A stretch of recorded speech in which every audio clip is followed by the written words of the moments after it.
If your team doesn't know what winning looks like, then they're going to aim for busy.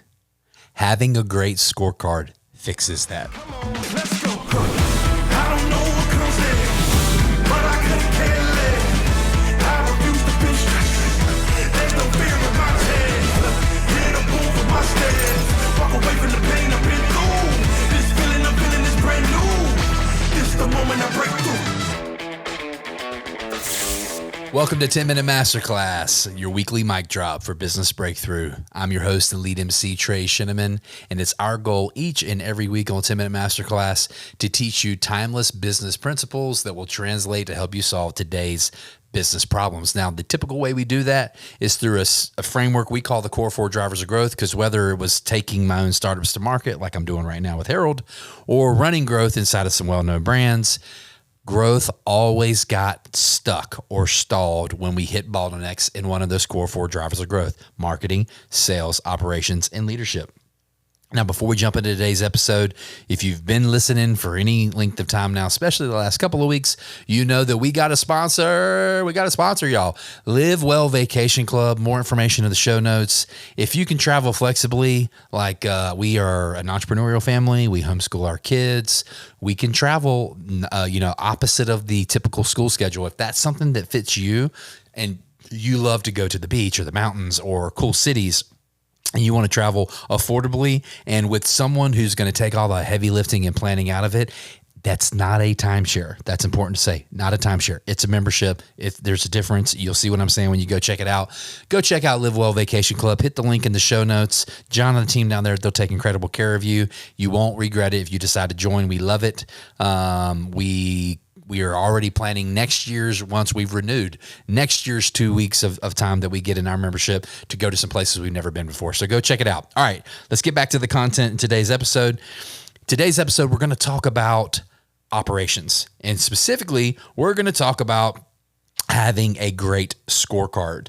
Most businesses set goals. They'll do offsites and planning sessions and strategy meetings, and they'll set goals. Matter of fact, many businesses will use OKRs. If you go back and look through the lexicon of episodes here, wherever you're streaming this podcast or watching the video, you'll see I did an entire episode dedicated to building and structuring good OKRs. Teams, they are willing to make and set goals, but a lot of businesses are terrible at tracking them. Today, I want to make sure that that's not you, that you actually have a plan, because at the end of the day, vision is exciting. My team gets on me all the time. I am the prototype of the vision first kind of leader. I could be a squirrel at times and just chase things, and they have to ground me and bring me back down. Vision, it's exciting, right? It's energizing. But execution is what pays the bills. And we want to make sure that our scorecards are helping us execute, because the moment your team stops guessing and starts measuring is the moment you're going to go from hoping to grow to watching it happen weekly. I promise you. So the big idea for today's episode is when people see the score, they play the game differently. But more important than that, when there's somebody who owns the score, they're responsible for it, then they're going to play to win. And so today I want to talk to you about the core elements of an operational scorecard that gets your team to play to win. The first component of a good scorecard is what's called lagging metrics, okay? These are things that have already happened. These are things like past revenue, past profit, churn, customer count, closed deals. An example of a lagging metric would be we did $150,000 in revenue last month. Lagging. These are important because they're the rear view metrics that let you know where you've come from, let you know how you're trending, let you know what is real in the business, not what is hoped for in the business. So you've got to have a good handle on lagging metrics. Now, the opposite of lagging metrics are leading metrics. These are windshield. So lagging metrics, rear view, leading metrics, windshield. They tell you what's about to happen.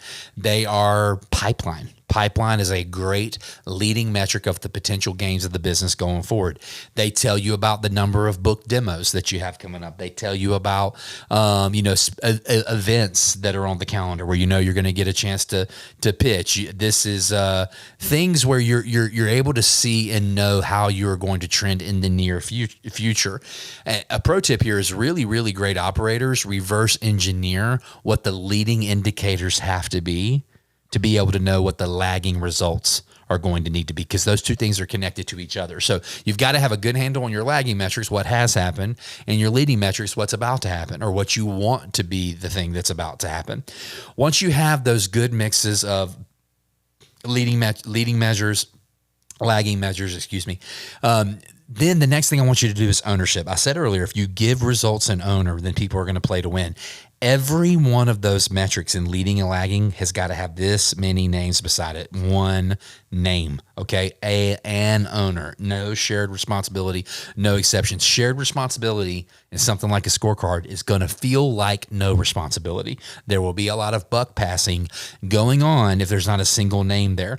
So when you have this scorecard and you have the owner and you do your weekly review, whether it's an L10, we call ours a cornerstone, like whatever you do for your weekly meeting, then you can go, hey, so-and-so, hey, Alex, your metric is red this week. What's the plan to make it go back to green? You can have very poignant conversations with the people on your team about what's going on. So speaking of colors, once you have your leading metrics, your lagging metrics, you have your ownership, then you're going to use traffic lights, okay?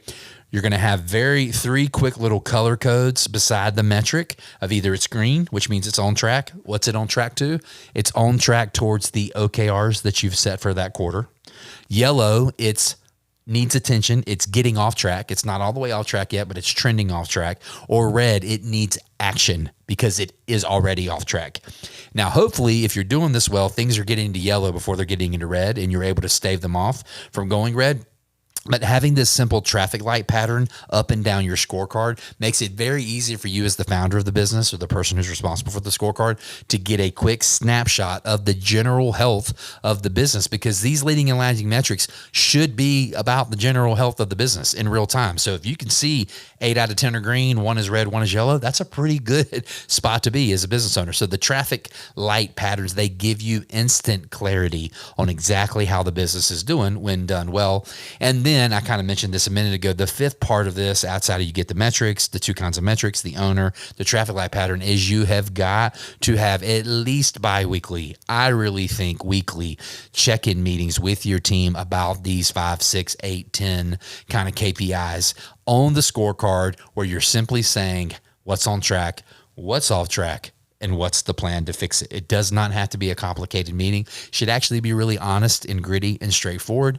But that operational meeting is a huge part of driving it towards the finish line that you want. Now, when you're building these scorecards out, I want to make sure they also give you some mistakes to avoid. These are mistakes I've made myself. The first of which is to have too many metrics. I kind of indicated this. I think 5 to 10 KPIs on a scorecard is a really good number. Call it 4 or 5 in lagging, 4 or 5 in leading. I think that's about enough to be able to manage it, because I'm also imagining most leadership teams and kind of managers inside of an organization, unless you're a big organization, you're not going to have more than 5 to 10 managers, as you're building, especially for the early stage. So KPIs and number of owners tends to be a good balancing act. The second mistake to avoid is to make sure that you don't have a situation where there's no context for a number. Don't say something like, well, the metric is, the way we say the metric this week is sales are down. Well, what does that mean? Down from what? Down to goal, down from the week before, down from the month before. So if sales are down, what are they down to? And more importantly, why are they down? Did leads go down? Did we do less demos? Did our conversion rate go down? So hold yourself and your team accountable for contextualized numbers, okay? And the third one is when people come in with an action plan. Now, I don't get lit too much in the job force. I really have worked on that. God has shown me some grace, and I really don't get bothered by a ton. But man, when people come in and give me a problem and don't have a plan, that's how I get sideways, if you know what I'm saying. Something we say down here in the South. So make sure that you're holding your team accountable, that they have action plans. So build a great scorecard. 4, 5, 7, 8 metrics, ownership, use your traffic pattern, look at it bi-weekly or weekly, and make sure that your team is ready. Because at the end of the day, if you want to grow faster, you have to make your team's progress visible. If you can't see it, you can't scale it. I'll say it again. If you can't see it, you can't scale it. So if you can keep the score and you make them own it with you, they're going to play to win. So this is your challenge this week. Here's your homework. Go build your simple scorecard. Follow this as a rubric, build it out, and watch what happens when they start with you. They choose to, with you, start playing the game like a pro would. You got to keep score to play it like a pro. Hope you got something out of this lesson. Don't just be one who hears. Be one who takes action. As always, thanks for tuning in to 10 Minute Masterclass. And until next time, we'll catch you on the flip side.